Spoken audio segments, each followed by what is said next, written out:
So there are not many girls my age from Canada racing cars. It's cool seeing how people react and to see that I'm actually doing good, and then they're like, wow.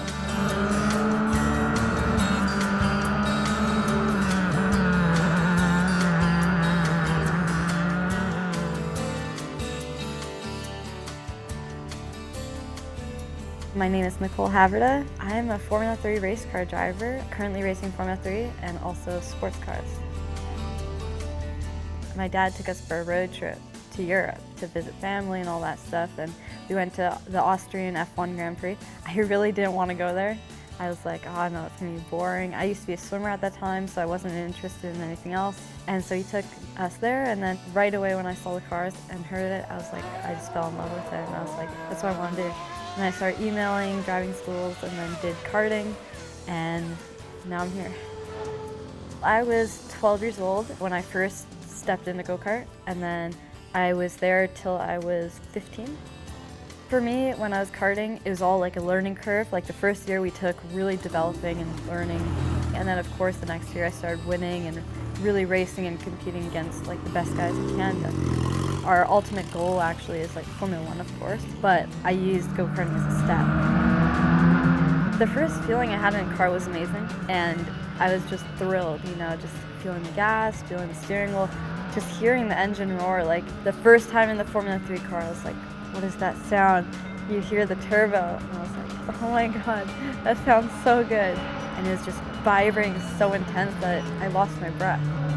The vibrations go through you, and then you're just trying to breathe. But you, of course, get used to it over time.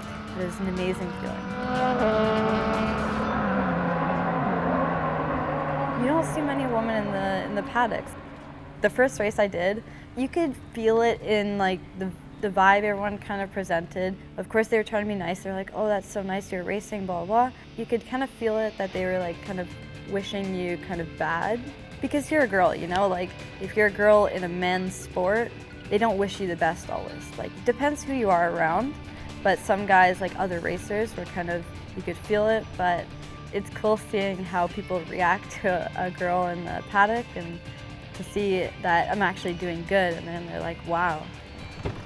I try to brush off all that negative stuff, because if you bring negative stuff into the car with you, something's gonna happen. Like, you're not gonna perform at your best, you might crash, or you know, whatever happens, but you know, you have to be positive and in the right mindset.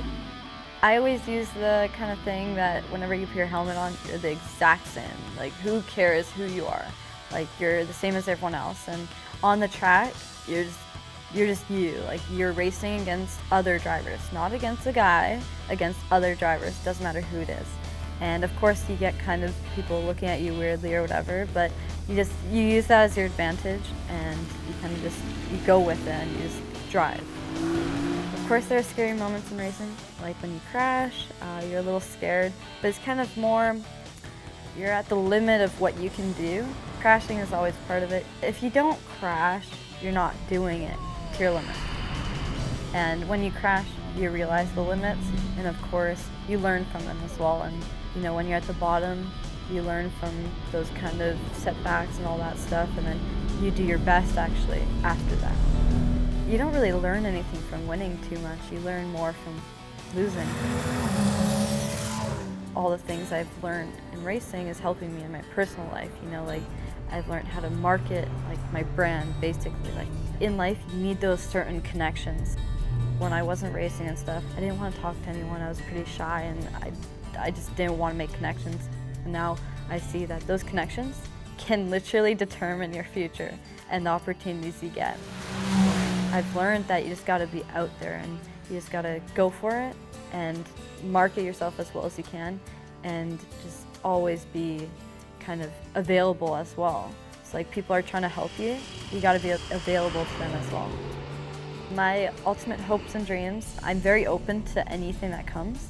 You know, there's sports cars, prototypes, all this stuff, and there's so much happening. And of course, I would also like to inspire the younger generation and just help them, you know, overcome everything and make them able to step up and realize that this is also a sport for women.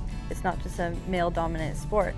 We are capable of it too, you know, if we put our head down and we just do stuff, then we can do it as well.